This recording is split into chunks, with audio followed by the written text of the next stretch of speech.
Bonjour à tous et bienvenue sur Monaco Info. Voici sans plus tarder les titres qui seront développés dans cette édition de fin de semaine. Nous débuterons ce journal par la réunion de la commission transfrontalière franco-monégasque qui vient d'avoir lieu. À cette occasion, un protocole d'engagement financier a été signé. Des policiers ont été mis à l'honneur ce jeudi lors d'une réception au ministère d'État. Des policiers qui ont sauvé une personne en détresse et qui ont déjoué un cambriolage avec une prise d'otage.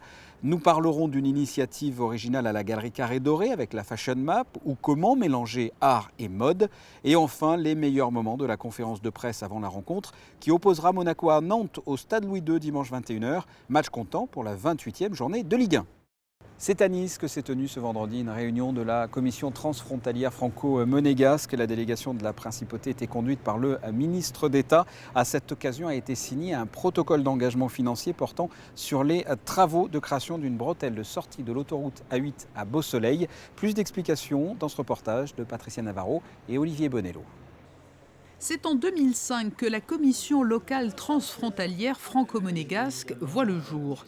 Elle se tient depuis cette date en alternance à Nice ou Monaco.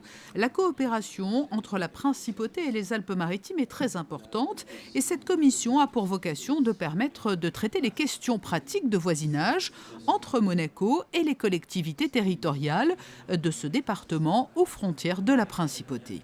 La communauté de destin, c'est aussi la communauté de destin, pas seulement des régions, mais des personnes de ces régions. Et nous sommes dans nos travaux au plus proche de la vie des gens. Nous avons donc traité des problèmes de circulation, des problèmes de traitement des déchets, des problèmes d'accueil des animaux errants dans les SPA. Tout cela pour faire en sorte que le quotidien des gens s'améliore. Mais nous avons aussi commencé à travailler sur des dossiers à plus long terme, comme l'aménagement de la Cruella, parce que en permanence, nous devons être dans le court terme, l'immédiat, l'urgence, ce qui fait notre pain quotidien, si je puis dire, et puis la prévision, l'évolution de cette région sur le plan économique, sur le plan de son développement industriel, et certainement avec toutes les conséquences, notamment sociales, que ça pourra entraîner. Les questions de transport auront été au cœur des discussions avec en conclusion de la réunion de cette commission la signature d'un protocole sur le financement de la future bretelle d'accès à l'autoroute A8 à Beausoleil. Dans le cadre du plan d'investissement autoroutier qui a été décidé par le président de la République en juillet dernier et pour lequel le ministre des Transports, M. Vidali, a rendu ses arbitrages il y a quelques semaines, une bretelle est prévu, un quart de diffuseur est prévu sur une ancienne voie de service, l'aire de service de l'aire de Beausoleil, et qui permettra de constituer un délestage, une route parallèle à l'A500, qui permettra les trafics pendulaires de nos concitoyens qui résident dans les Alpes-Maritimes et qui travaillent à Monaco, qui permettront de voyager dans des meilleures conditions avec moins d'embouteillages et plus de sécurité. Enfin, il aura aussi été question de la candidature au patrimoine mondial de l'UNESCO du parc européen des Alpes de la Méditerranée, pour lequel la principauté s'est associée à la France et l'Italie. Les sujets d'ordre nationaux entre la France et Monaco seront quant à eux évoqués le mois prochain, le 11 avril, en principauté, dans le cadre, cette fois, de la commission de coopération franco-monégasque. Retour en principauté avec cette réception organisée ce jeudi au ministère d'État en l'honneur de policiers méritants. Plus d'explications dans ce reportage d'Émilie Rousseau. La sécurité est l'un des points forts de l'art de vivre en principauté. Ses agents de police omniprésents, son poste de commandement des transmissions opérationnelles et les 615 caméras qui le composent. Un vrai atout pour le bien-être de tous, mais également pour les forces de police. Ces moyens mis à disposition permettent aux agents de mener à bien leur mission dans un contexte de plus en plus difficile. Nous venons de conclure avec ces deux affaires qui viennent d'être rappelées. Une année 2016 qui a été chargée, qui était difficile pour la sûreté publique, mais qui a été globalement satisfaisante avec de bons résultats. L'ensemble du travail de la sûreté publique a été honoré lors d'une réception au ministère d'État et notamment 2 interventions en septembre et décembre 2016. Il y a 6 mois, 4 policiers ont empêché une personne de se suicider. L'agent de police Médard était présent. On est très fiers déjà de pouvoir rendre service à tous les résidents, à tous les nationaux. C'est notre travail au quotidien. Il n'est pas forcément simple. On a affaire à toutes sortes d'interventions. La détresse des gens, toutes sortes de criminalités. Pour cette intervention, c'était une personne en détresse suite à une peine de cœur qui voulait mettre fin à ses jours. Donc on a réussi à éviter ça et on est très fiers. Johan Suot, lui, faisait partie du groupe d'intervention qui a été confronté à un autre genre de drame, un vol à main armée avec prise d'otage à la bijouterie Graff. Ça remonte pas mal de souvenirs. C'est vrai que les quelques jours qui ont précédé quand même le braquage a marqué un peu les esprits au sein de notre unité et des collègues de boulot. Mais c'est un beau travail de la police. Rapidement sur les lieux, ça s'est très bien passé. On a eu quand même, on dit un peu de chance, mais aussi un peu de professionnalisme quand même. Mais c'est des mauvais, des bons souvenirs parce que ça se termine bien. Mais ça aurait pu vraiment se terminer très très mal. Ces policiers seront honorés lors de la prochaine fête nationale. Dans son discours, Serge Tell a salué la détermination, le courage et le talent de ces hommes. Il a également tenu à associer l'agent de la société Monaco Sécurité Privée. À noter que suite à ces affaires, plusieurs mesures ont été prises par le gouvernement princier, comme notamment de nouveaux moyens humains et matériels en 2017. Culture et une initiative originale à la Galerie Carré Doré, située rue Princesse Caroline, mélanger art et mode. Un nouveau projet qui s'intitule Fashion Map. Les explications dans ce reportage. Mettre en lumière les nouveaux talents du design et de la mode à travers le monde, voici l'objectif de l'opération baptisée Fashion Map. Et pour la première destination, les responsables de la Galerie Carré Doré ont choisi de mettre en lumière la ville de Tokyo, au Japon. 3 designers ont eu pour mission de réinterpréter à leur façon le kimono. Le Fashion Map, il va couvrir des différentes capitales de la mode mondiale. Et en fait, on trouve 3 designers surdoués dans chaque ville, avec l'aide de nos partenaires locaux. C'est pour ça qu'on cherche toujours des partenaires pour nous aider dans de futurs projets de Fashion Map. Et ces 3 designers, ils vont recevoir comme un défi, de sorte, où ils vont devoir réinterpréter un article de mode traditionnel de leur pays et le faire comme parvenir à nos 3 critères qui sont portables, modernes et originales. Ces 3 designers japonais ont eu une semaine pour relever leur challenge. Ils ont revisité 3 kimonos actuellement en exposition et à la vente à la Galerie Carré Doré. En voici la présentation. Le premier kimono, c'est fait par un fashion designer qui s'appelle Chiaki Shimizu. Le nom, c'est 12, aussi 12, parce que c'est inspiré par un costume traditionnel porté par les princesses japonaises pendant leur mariage. Et normalement, c'était fait par 12 tissus. Ici, elle a mis les 12 tissus, mais très légers, donc c'est une réinterprétation moderne. Et en plus, elle a transféré sur le kimono les mots d'une histoire d'amour très connue en Japon ancienne. Donc, c'est un peu d'apporter l'amour et de porter l'amour sur nous-mêmes. Le deuxième kimono, c'est fait par le fashion designer Takako Ota. La chose très intéressante, c'est que le kimono qu'on avait donné à la fashion designer, c'était celui-là. Elle l'a complètement coupé et l'a fait devenir une cape. C'est l'inspiration des capes des samouraïs, très pesante, très lourde, mais elle l'a transformé avec un tissu très léger et très portable, moderne et en même temps masculin parce que vous voyez, c'est un pantalon, donc c'est une combinaison. Et c'est aussi une pièce d'art. Le kimono noir, c'est fait par Shinya Yamaguchi. Shinya Yamaguchi, c'est un fashion designer qui s'occupe plutôt de la street couture, c'est-à-dire des robes à porter pour tous les jours. Lui, il l'a réinterprété, c'était un kimono pour homme, il a fait devenir un kimono pour une femme, très élégant. On le peut porter dans le jour avec des baskets et soirée avec des talons. Il a fait devenir le kimono minimal chic. Et il y a aussi un peu de transparence, donc très féminin et très sexy. Normalement, pour les kimonos, c'est pas ça. Après Tokyo et les kimonos, la Fashion Map de la Galerie Carré Doré va s'étendre à d'autres capitales mondiales de la mode. Prochaine destination, la ville de Naples.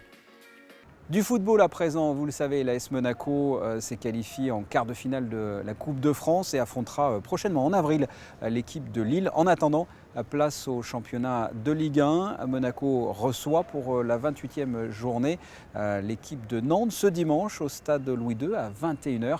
Quels en sont les enjeux? Voici les meilleurs moments de la conférence de presse d'avant-match. On se le dit, nous les joueurs, avant chaque match. Chaque match doit être une finale pour nous. On a la chance d'être en tête à 11 journées de la fin, donc on a envie de garder cette avance et tous les matchs sont importants. Que ce soit contre Nantes, Bordeaux, Lyon, Paris, tous les matchs valent 3 points, donc on a envie à chaque fois de faire le maximum pour continuer à garder cette avance et espérer l'accentuer même. Nantes aussi, c'est une équipe qui vient avec une série de bons résultats. Et toujours, c'est un adversaire difficile, mais à notre maison, nous avons besoin de chercher la solution pour gagner le match. Mais je nous connais bien la qualité de l'adversaire, l'organisation. C'est toujours une équipe très bien organisée, avec 2 lignes de 4, 2 attaquants qui pressent beaucoup. Et il y a de qualité aussi. C'est une équipe déjà en bonne forme, qui a eu une première partie de saison assez compliquée, mais depuis le changement d'entraîneur qui revient très très bien. On a aussi la chance qu'ils ont joué cette semaine à Bastia, donc je pense qu'il y aura de la fatigue dans les 2 camps, donc tant mieux. Ils ont fait un match nul quand même encourageant parce qu'ils sont revenus en fin de match, donc voilà, ils sont sur une bonne lancée et j'espère que, bien sûr, qu'on les arrêtera dimanche.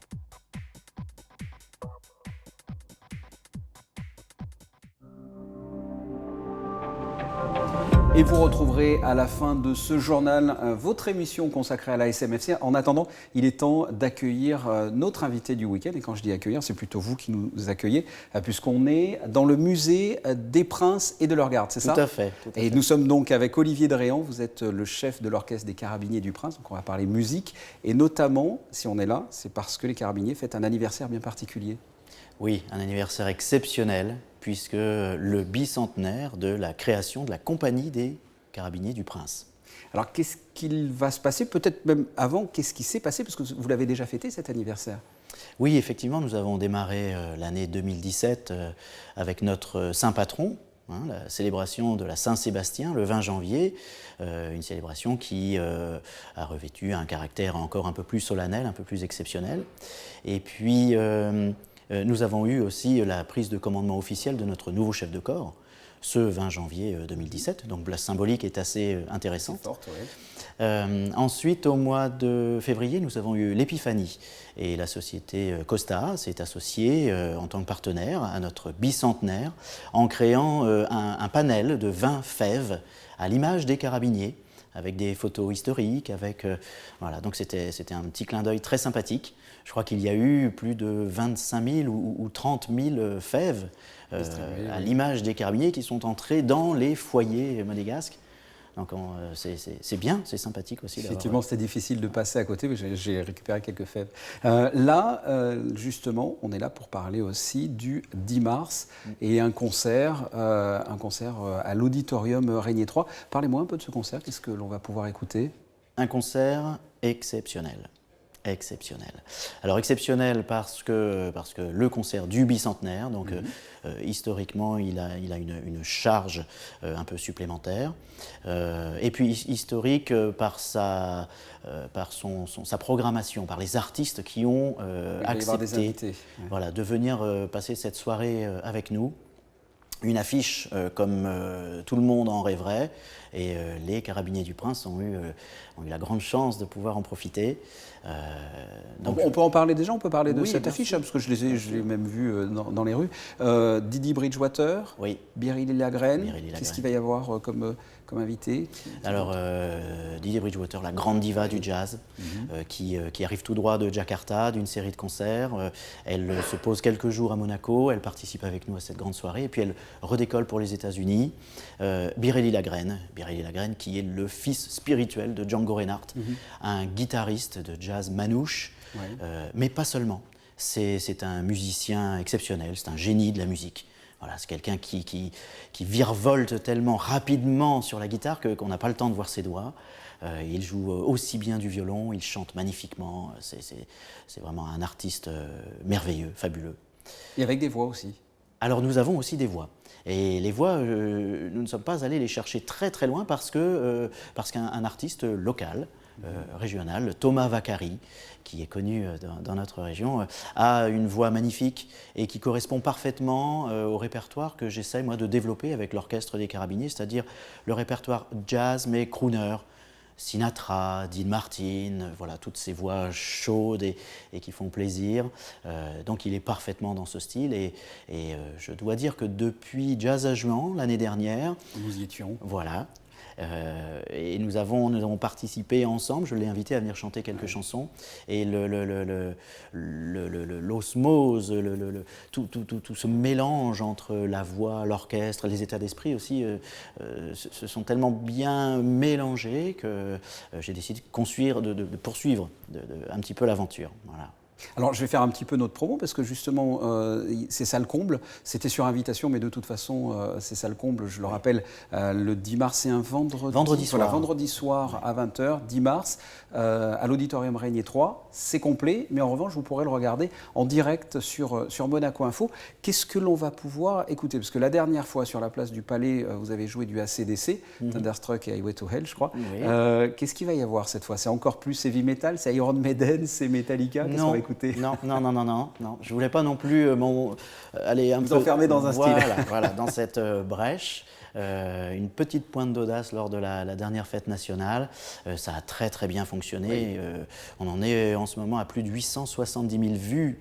C'est énorme, donc c'est bien. Et tous les commentaires sont positifs, donc tant mieux. Je reviens juste un tout petit peu sur les artistes parce que j'en ai oublié. J'avais pas fini. Oui. Vous n'aviez pas fini, je vous ai coupé la parole. Il y a, en matière d'éclectisme dans ce répertoire, il y a aussi un petit passage classique. Pour se changer un petit peu, pour se laver les oreilles peut-être de notre musique de jazz un petit peu plus consonante, un petit peu plus agressive, il va y avoir le duo des sœurs Berthollet, Camille et Julie Berthollet, qui seront accompagnées par l'ensemble à cordes de l'OPMC, l'Orchestre Philharmonique de Monte-Carlo. Participe à cette opération. Voilà, sous la direction de Nicolas Croze. Donc je laisserai la place pendant 12-13 minutes à cet ensemble uniquement classique. Et Julie et Camille nous dévoileront quelques titres de leur dernier CD. Voilà, elles sont partout en ce moment, elles cumulent les plateaux télé, elles sont beaucoup réclamées. Et elles ont réussi à trouver cette petite brèche dans leur emploi du temps pour nous faire plaisir, pour venir nous voir. Donc c'est très très gentil aussi à elles. Et puis, nous avons aussi deux artistes locaux. Le premier va nous faire l'introduction, l'accueil du public, l'accueil de la famille princière. C'est Vlad Ferrari, ce pianiste merveilleux, fantastique, qui a une vie si romanesque et si impossible à reproduire maintenant entre Cuba, les États-Unis, le Canada, voilà, et puis le Negresco, 20 ans au Loves, voilà, Piano Bar, un monsieur qui a 91 ans. Un documentaire est passé sur notre chaîne d'ailleurs sur ce qui est d'une humanité, d'une gentillesse absolue. Donc il revient, il nous fait plaisir cette année, il revient jouer la pré-musique, le pré-concert. Et puis alors un autre Vladimir pour clôturer la soirée, qui s'appelle Vlad Scala, qui est aussi un artiste local, plus jeune, et qui lui va nous offrir un morceau de musique que l'on entend à la radio en ce moment, qui s'appelle Don't Worry de Madcon. Donc l'idée c'est de passer de 1817 à 2017. L'orchestre va peut-être ouvrir le bal avec du Jean-Sébastien Bach, pourquoi pas. Bon là je vous donne quelques petits tuyaux. Et puis nous allons terminer avec de la musique très actuelle, ce qu'on entend à la radio en ce moment. Voilà. Avec un format un peu particulier, c'est-à-dire que c'est un concert, mais il va y avoir aussi quelques entretiens qui seront menés par Stéphane Bern, parce que c'est Stéphane Bern, c'est ça qui anime la soirée. Voilà. Nous avons le grand plaisir d'accueillir Stéphane Bern. Moi, j'en suis très très content parce que c'est un grand professionnel, c'est quelqu'un qui connaît son sujet. Si quelqu'un doit parler de la principauté de Monaco, c'est bien lui. Il connaît bien et il aime la principauté. Voilà, il en parle toujours avec l'amour qu'il lui porte et bienveillance. Donc il nous a proposé un concept un petit peu différent, c'est-à-dire le concert, certes, mais aussi mettre un petit peu l'actualité de tous ces fabuleux artistes en avant, le faire savoir. Donc il y aura un petit plateau télé sur scène, juste à côté de l'orchestre, pour pouvoir les accueillir les uns après les autres et puis apprendre un petit peu d'où ils viennent, comme Didier Bridgewater par exemple de Jakarta, et où ils seront la semaine suivante ou dans les mois à venir, leur actualité discographique, voilà. Et le lien qui les unit à Monaco pour certains. Alors on a parlé plus longuement de cette soirée, un mot peut-être sur l'orchestre des Carabiniers qui était auparavant une fanfare. Donc quelle est la composition, parce que la différence entre une fanfare et un orchestre c'est effectivement le nombre de musiciens il me semble. Quelle est cette composition, de quoi se compose, de qui se compose l'orchestre des Carabiniers? Alors le fait de s'appeler la clique, ou la fanfare, ou maintenant l'orchestre, dépend uniquement de l'instrumentation, c'est-à-dire de la nature des instruments qui composent cet orchestre. Au préalable, en 1966, lorsque le prince Régnier III a décidé de créer un ensemble musical officiel, un ensemble musical militaire, il a d'abord conçu un ensemble qui pouvait répondre aux exigences du cérémonial militaire, donc il y avait des clairons et des tambours.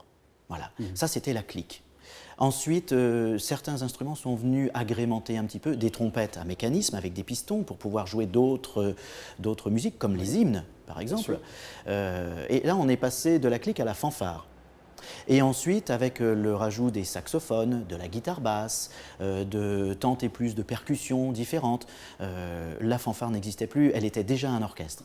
Donc en 2014, il avait rebaptisé le prince souverain a accepté de remettre les choses à leur place et de donner ce nom d'orchestre à l'orchestre des Carabiniers. Alors un orchestre qui est par définition amateur, attention c'est pas péjoratif, mais vous êtes effectivement, puisqu'ils sont avant tout carabiniers, c'est par définition un orchestre amateur. Nous sommes doublement amateurs. Doublement parce que nous ne vivons pas de notre musique, c'est pas notre gagne-pain. Et nous sommes doublement amateurs parce que amateur veut dire amoureux, amoureux de l'art. Et pour réussir cet exploit exceptionnel, j'emploie des mots forts, mais parce qu'ils le méritent, les carabiniers qui composent l'orchestre doivent être absolument amoureux de ce qu'ils font. 2 répétitions par mois, pour réussir tous les ans à donner un rendez-vous de plus en plus musical, de plus en plus exigeant à un public fidèle. Nous sommes à 1 semaine de l'échéance et on est à guichet fermé, voilà, il n'y a plus une seule place. On est en train d'essayer de voir comment on pourrait construire une mezzanine à l'auditorium Régnier III pour accueillir encore 1000 personnes supplémentaires. Et on vous demande en plus à l'extérieur, notamment cet été, on en avait parlé il y a quelques jours, pour un festival de musique militaire, c'est ça? Oui, à Édimbourg, le Tattoo d'Édimbourg, qui est la référence parmi tous les festivals de musique militaire à travers le monde. Il est très difficile de se faire inviter. Nous sommes invités cette année, alors dans le cadre de l'année du bicentenaire, c'est fantastique, et nous allons dévoiler une autre facette de ce qu'un orchestre de musique militaire, donc par définition un orchestre généraliste. Nous ne sommes pas un orchestre de salsa ou un orchestre de bal ou un orchestre uniquement de cérémonial. Nous devons savoir jouer le moins mal possible de tous les répertoires. Donc là, nous allons tenter de rivaliser un petit peu avec nos homologues, les autres orchestres qui ne font que ça. Voilà. Très bien. Donc on a un autre défi. Un grand défi, donc ce sera au mois d'août, le 6 ? Le 4 août. Le 4 août. On a parlé orchestre, on a parlé musique. Peut-être pour finir, puisque c'est à l'occasion de ce bicentenaire, d'autres manifestations, en dehors de ce concert, je vous le rappelle, le 10 mars, d'autres manifestations sont à prévoir ? Oui, alors certaines seront à nouveau publiques. Il y aura malheureusement là une manifestation qui nous fait à la fois plaisir, mais qui rentre vraiment pleinement dans la vie du militaire. Ce sera au mois de juin ce que l'on appelle un repas de corps. Le repas de corps, sous forme de bivouac, c'est une grande tablée avec, on n'est pas servi à table ce jour-là, il n'y a pas forcément de nappe non plus sur la table en bois, mais le militaire retrouve ses collègues pour un moment de convivialité. Et donc nous allons organiser ce repas de corps du bicentenaire avec nos chefs, tout près de nous. Nous allons pouvoir leur exprimer de façon peut-être un petit peu plus proche, un peu plus intime, l'attachement que nous leur portons durant toute cette soirée. Mais ça, ce n'est pas public. Voilà, c'est chasse gardée. Par contre, au mois de septembre, donc après Édimbourg, au mois d'août, au mois de septembre, le 27 septembre, un concert sous les pins. Le commandant supérieur, le colonel Luc Fringant, a voulu renouer avec la tradition, à savoir le concert sous les pins, offert aux Monégasques bien sûr, mais aussi aux passants qui passent, qui viennent voir la relève à midi et qui est un petit peu en avance. En fait, nous ferons ce concert de 11h à midi moins le quart pour ensuite réaliser la grande relève musicale à midi moins 5. Voilà. Bah écoutez, c'est parfait. Merci d'avoir répondu à nos questions. On le rappelle, et encore un petit coup de promo, le vendredi 10 mars, le concert à l'auditorium Régnier 3, un concert, vous l'avez dit, exceptionnel, pour fêter ce bicentenaire, qui sera donc retransmis en direct sur Monaco Info et sur les réseaux sociaux, également la page Facebook de Monaco Info. On se quitte, si vous le voulez bien, avec la météo. Merci. Samedi, une dégradation avec un ciel couvert et de la pluie jusqu'à la mi-journée. Il se peut qu'il y ait quand même quelques éclaircies avant la soirée. Les températures sont en baisse. Il fera 13 degrés tout au long de la journée. Dimanche, le rétablissement d'un temps sec. Il y aura davantage de soleil que de nuages, comptés de 10 à 15 degrés. Lundi, le soleil sera voilé le matin avec des nuages de plus en plus nombreux dans l'après-midi. Les températures restent clémentes de 11 à 15 degrés.